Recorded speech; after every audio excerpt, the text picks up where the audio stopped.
Welcome to the Common Weal Policy Podcast with me, Jonathon Shafi. I'm the Campaigns Officer at Common Weal, and I am joined this week with Dr. Craig Dalzell, who's the Head of Policy and Research at the think tank. Craig, welcome to the show once again. Hello. And hearing since we last spoke. It's all going according to plan.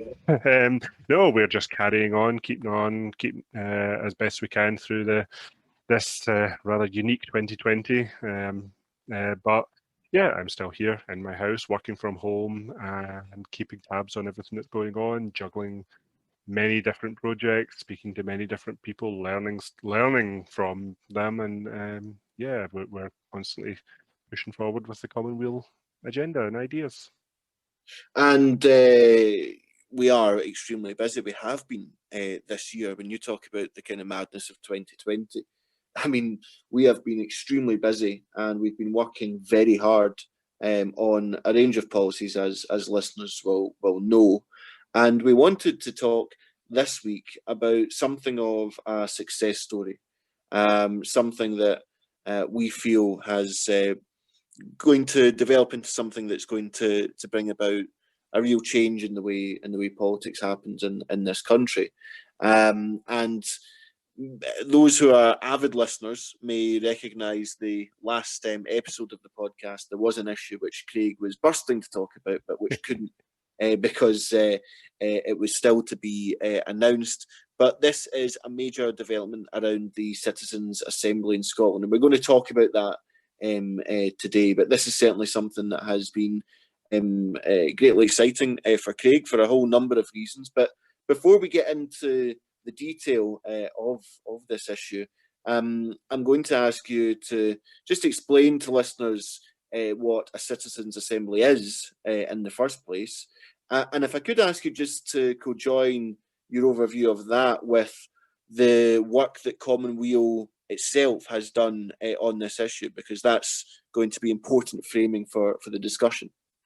Yeah, so honestly, yeah, I'm really excited to talk about this. This is something that I say without hyperbole, this could be the biggest change Scotland could make to its democratic structure short of independence. And this has come out of Scotland's Citizens' Assembly. This was an organisation set up by the Scottish Government in late 2018, I believe, or no, late 2019, and it's been in progress through 2020. It's involved a group of citizens in Scotland coming together and discussing big ideas of national importance. And they're just in the process now of putting together their final report that will contain recommendations that go to the Scottish Government. And the one that we're going to be talking about today is, we've been told is going to be included in that final report. So what is a Citizens' Assembly? It is quite a specific and distinct thing. It's distinct from a say a council of volunteer citizens or a focus group or something like this, because it involves a large number of citizens, a significant number of citizens that have been selected randomly through a process of sortition. So it's a bit like a jury service. The people who have been involved were approached. They couldn't volunteer. They were approached by the organisers, asked if they wanted to come, and then the pool of people who accepted the invitation were filtered down so that the final group matched the demographics of Scotland. So they were balanced on gender, on age, on any other factors that they thought were important. Now, this doesn't need to be a national Citizens' Assembly. Citizens' Assemblies can be scaled to meet the challenges that they want to discuss. So this one is a national one. It covers all of Scotland, but you can also imagine a Citizens' Assembly advising a local authority council, in which case you would only ask people who lived in the local authority area, and you would balance based on the demographics of that area. You can also imagine a local Citizens' Assembly. So we've talked on the podcast before about our idea on development councils, a new layer of local government in Scotland that would be much more local than what we call a local authority. Our local authorities, if you put them anywhere else in Europe, they would be called regional authorities. We are talking about what they call in Europe a municipal level council, so something covering the village that I live in rather than, say, all of South Lanarkshire. And again, a citizens' assembly could be set up to advise and to scrutinise that municipal council. And it would, again, only draw people from this municipality, and it would be balanced on the demographics of the municipality. So that's the thing that makes citizens' assemblies more distinct from other kind of focus groups or citizens' gatherings or conferences. And that obviously is a democratic innovation at a time where democracy, as we've understood it, is in all kinds of decay, and not just here, but across Europe and transatlantically as well. So this innovation, this citizen assembly, has come up. The Citizens' Assembly in Scotland has come up with a range of measures, which you've started to outline there. But give people an impression of what this will mean practically. The suggestion of a Citizens' Assembly for the Scottish Parliament. Yeah, so this is one of the ideas that they're going to come out with, and it's the one that we're excited about. This is what I'll call, just for clarity, a citizens' chamber. This is a body that would be drawn, again, using that sortition process, so it would be a citizens' assembly. But the chamber would be set up almost like the House of Lords for the UK level. It would fulfil that kind of function for the Scottish Parliament. To a degree, there's distinctions between the two. The purpose of the chamber would be to look at the legislation, the laws that the Parliament are making, and to scrutinise them. Is this law fit for purpose? Is it easily understandable? Is it appropriate? Is this the right time for this kind of legislation? And they could then produce their report on it and send it back down to the Parliament. I think the one that the Citizens' Assembly, the version that the Citizens' Assembly is proposing, would have a more of an advisory than a compulsory role to it. But it would hopefully be quite a powerful body that would be listened to. It would be very difficult for the Parliament to ignore the Citizens' Chamber if it came back and said, no, this legislation is inappropriate, go back and think again. We currently do have some kind of scrutiny body within the Scottish Parliament, but it's via the committee system. So it's committees made up of the MSPs. So it's the MSPs scrutinising themselves. And it's okay. There are other countries that work in that system. But there have been issues in the past with, accusations that, especially in times of majority governments, that these committee systems, because they're balanced based on the makeup of the Parliament, if you've got a majority government, then you end up with a majority control over the committees and they can just railroad their agendas through. You can have issues with MSPs effectively scrutinising themselves, so it might not be as accountable as possible. And also, scrutinising takes up quite a lot of time.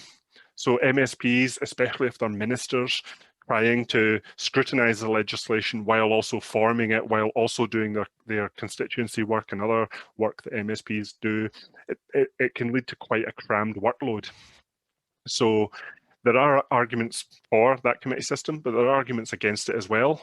And this new Citizens' Chamber would allow some of that work to, even if the committees continue, it would allow some of that work to come up and be scrutinised by the people, by the citizens of Scotland.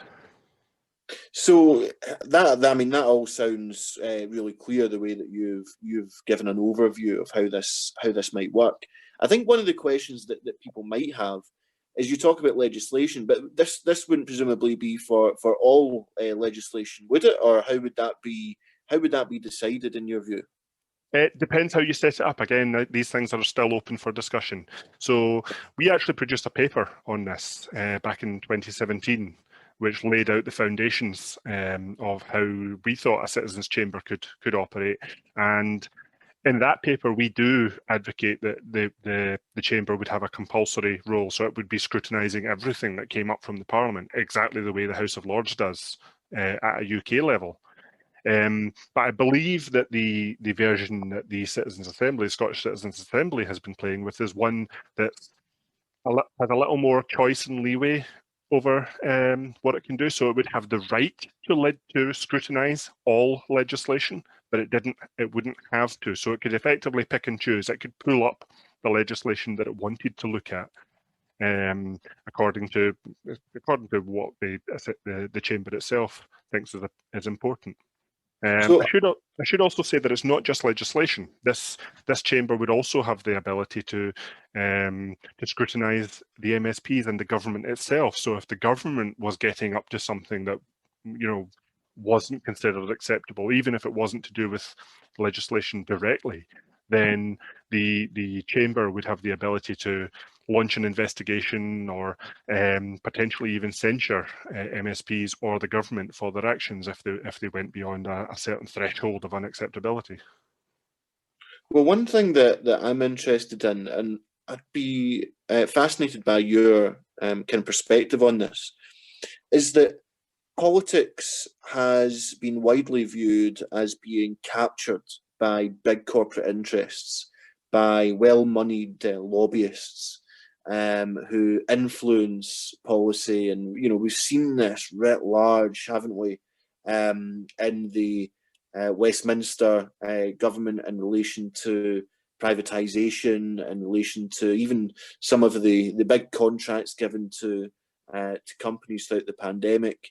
But we also see it in the Scottish context as well, where corporations and corporate lobbyists become intertwined with the policy-making process. Do you see the advent of a citizens' chamber as playing a role in addressing some of these issues? Well, yes, because as soon as you give the citizens, a mass of citizens, a direct voice over Parliament, and with that chamber being effectively rotating on a regular basis as citizens are rotated out and new citizens are selected to join, it becomes very difficult to capture any one individual. And because there are many of them, capturing one individual and corrupting them doesn't have that same effect, because you have everybody around them as well. There's a sort of wisdom of the crowds effect. And it would actually, under this proposal, it would be very illegal to even try to do so. That analogy with jury service is very appropriate here. It is extremely illegal to try and influence a jury, for all those reasons. So if you apply the same principle to the citizens' chamber, you kind of mitigate that effect of trying to corrupt this chamber. Now, I want to just bring us on to something else. It directly relates to this, but I think, when you've ever talked about a citizens' assembly, or in your words, a citizens' chamber, a lot of people can draw different ideas around what that actually means in practice. And, for listeners who maybe aren't aware of the detail of how a citizens' assembly work, I think you've provided a very good overview at the start of this discussion.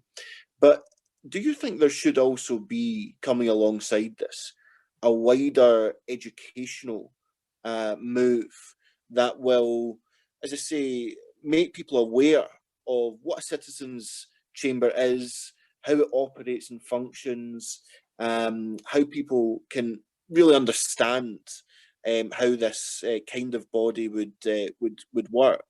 Because it seems to me that that's a very important part of the process, that this isn't just for those who end up being involved directly in the citizens' chamber, but there's a wider social and educational bit of work to be done around this as well. There is, to the degree that this would be a new thing. If you imagine that when devolution happened and the Scottish Parliament was formed, there was a bit of an education campaign around what does this mean for Scotland? Who are your MSPs? How do you select them? What are they responsible for? And yes, there is still, even 20 years later, there are still people who don't know which power is held at UK, Scottish, or council level. So there's still a body of work on education that way. But in terms of actually taking part, then yes, if you get the letter through the door and you're selected to be on the citizens' chamber, I dare say there will be some form of training and induction on how you go about this. Again, in the same way that there is for jury service, for anyone who's done that, there is a certain amount of introduction to the process, and there will be people on hand to guide you through any procedural stuff that has to go on. But we shouldn't fall into the trap of thinking that this is something that only the very well educated can do, because that can lead to a certain snobbishness about the process. And certainly I've spoken to people who, when introduced to this idea, they immediately think of someone they absolutely would not trust to be on the chamber, because they don't think that that person is capable of doing it for whatever reason they think. And that's a very wrong-headed attitude to take to this. This should be something that is for and of everybody. You know, this is something that anybody can take part in. Politics that closes itself off to anyone is inevitably doomed to failure, and we've seen that the negative results of that all over the place, especially in recent years. And this isn't meant as a trick question or anything, Craig. Again, I'm just interested in your view. How do you feel that politicians might orientate on this? I mean, do you think this is something that will be widely welcomed among MSPs and among official politics, or do you think there'll be a degree of cynicism around it? Especially because, as we know how power works. We know that, you know, when people have been so used to a way of operating, especially MSPs and others, that do you think there'll be a degree of cynicism? Do you think that's something that will need to be tackled, as often new democratic innovations do? Something I'm very keen on saying when it comes to looking at political ideas is that everything in politics is deemed impossible until it becomes inevitable. So any new idea, I'm sure, will come up with some kind of opposition, especially from those who will see it as perhaps removing power from them. So it will inevitably come up, but a lot of these arguments were actually levelled against the Scottish Citizens' Assembly when it was formed. There was a lot of cynicism about what that would be about. Would this just be a board of a very narrow group of people who already agree with the government agenda and will be used to, again, railroad that agenda through? And it has turned out to be the exact opposite of it. This group has done a wonderful job, and they've come up with amazing ideas that a lot of politicians have scoffed at or simply just not thought of before. So I think this is a wonderful opportunity to do something that nowhere else in the world does like this, and really create a new kind of democracy. That's interesting as well, isn't it? That when you talk about nowhere else in the world, this is an area where presumably Scotland can be pioneering. What impact do you think that has on Scottish politics generally? I mean, obviously this is a separate discussion from the question of independence, but do you see it as feeding into that feeling, that mood of change in Scotland, that mood for more democracy and for more control in the hands of ordinary people and the citizens of Scotland? I mean, it must stand somewhat apart from the constitutional debate, because this is something that not only Scotland could do this now. There's no waiting for new powers to be delivered for it to happen.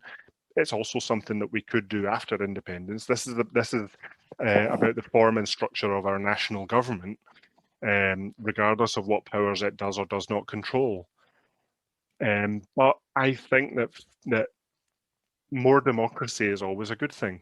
So giving people the ability to get involved in politics in this way and to hold their politicians to account is a beneficial thing, regardless of the constitutional direction of the country.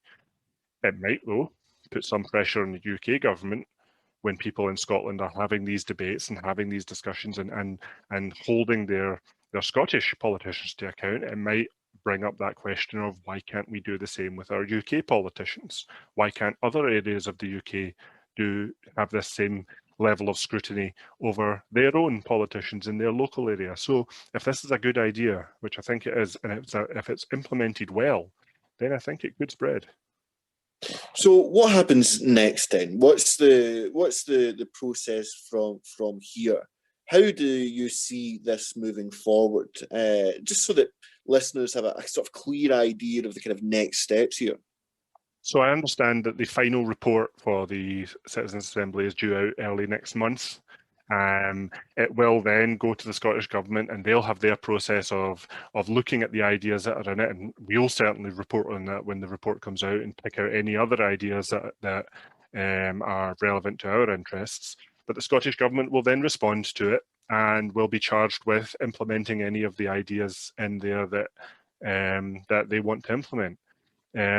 But this is a body that was set up by the Scottish Government to come up with ideas that they couldn't think about, and they have really championed the Assembly's goals and its progress, and rightly so. It's been a wonderful piece of work.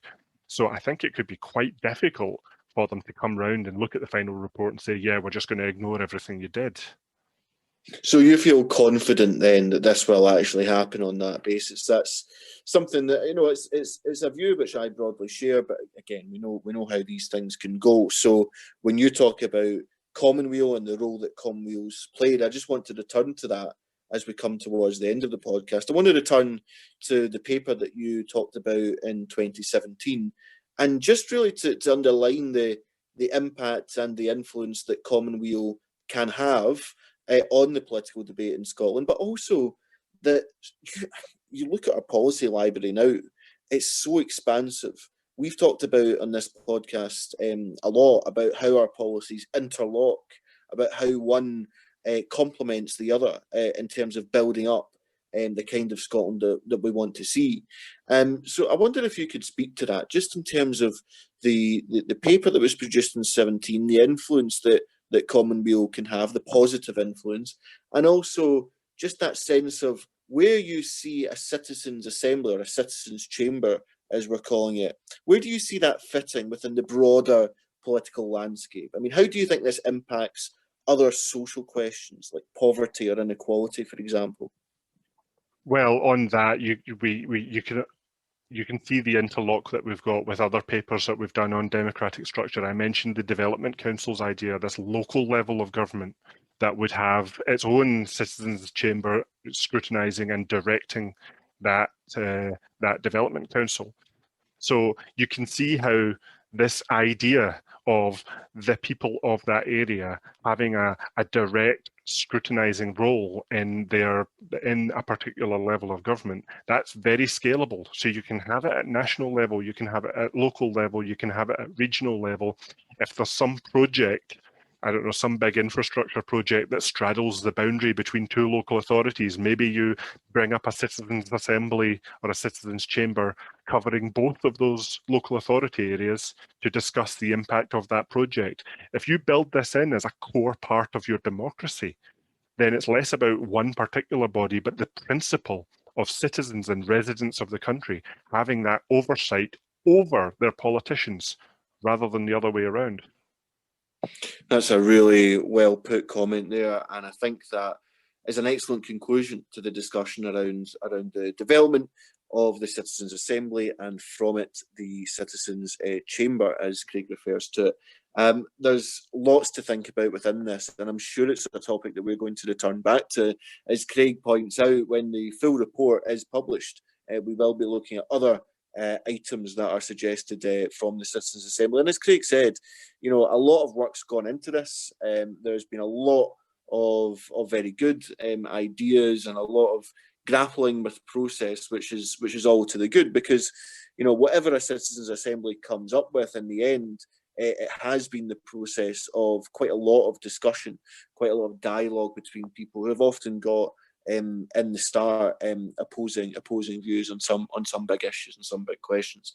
But before we finish, Craig, I just wanted to draw you on to just another topic here, because I do think that it's important that when we do these podcasts, given the work that you have done on things like the traffic lights paper, which is a fantastic paper people should read and has, I think, influenced the debate in relation to tiers when it comes to dealing with the pandemic. I do think it's important that we do hear, as we progress through this crisis, just your kind of updated views on where do you see the pandemic in Scotland? And I say that with reference to something obviously a very negative development today, which is, I think today is the highest number of deaths we've seen in Scotland in a day. 69 people have lost their lives to the virus. Yeah. And we know that progress is being made. You know, we know that.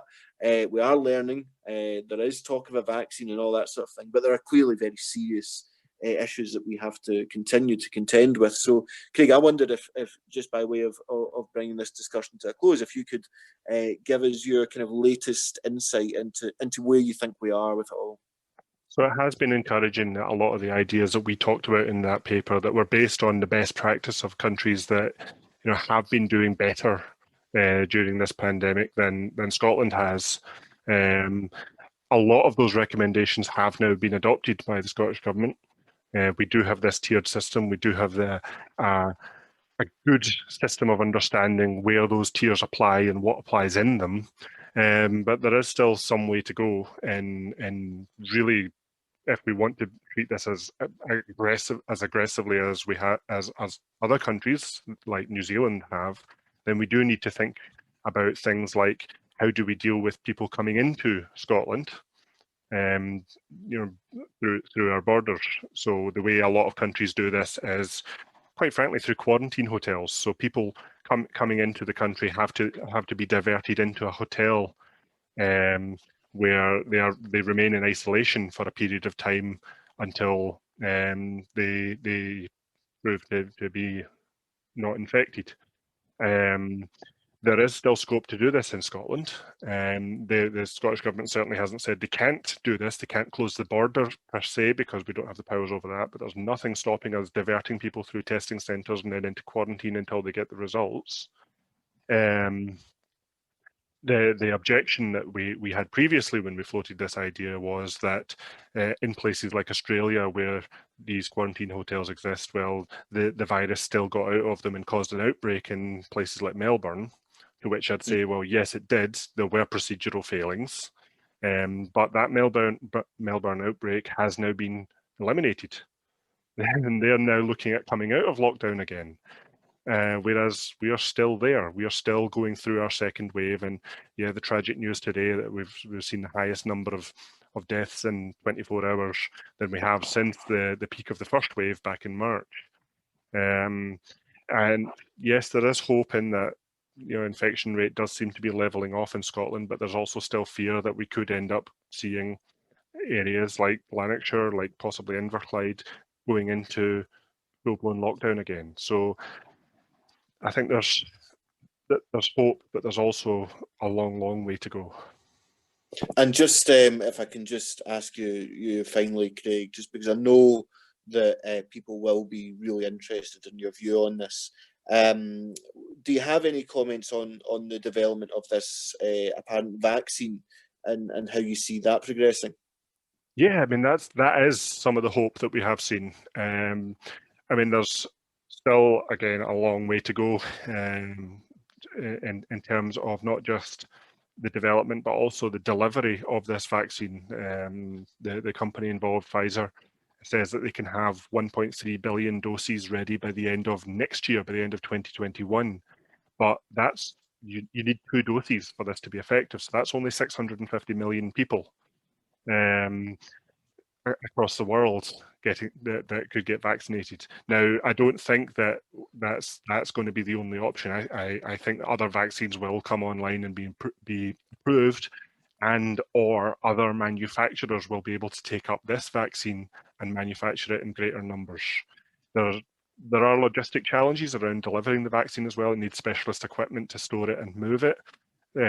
So there's going to need to be a bit of planning about how that's done. And we have to remember that the rich Northern European and American countries aren't the only place out there. We are going to have a massive effort to get this vaccine delivered to the places other places in the world that really do need this, where there maybe isn't the capability to get through this even as Scotland and Europe have done. So there's challenges there, but again, there's hope we might see the end of this soon at some point.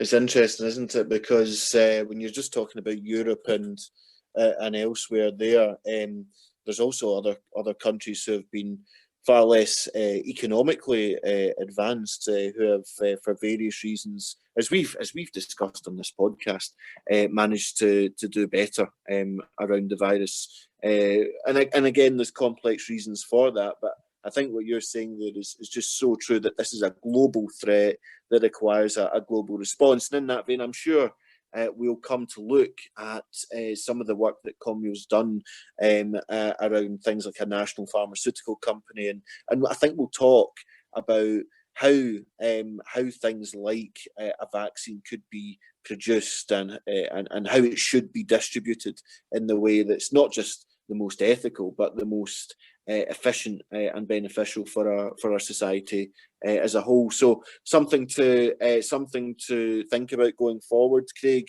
Your insights into the pandemic and your analysis of the Citizens' Assembly and the new Scottish Citizens' Chamber, which we hope to see become a reality, I think will be very interesting to people. And if they have been, if you enjoy this podcast and if you value the work that Common Weal produces and the way in which we attempt to influence the debate in Scotland, then please do, if you can, give us a donation, because rest assured, every penny that you do donate is put towards not just this podcast, but the whole range of activity that Common Weal is involved in. And with that, we'll be back next week.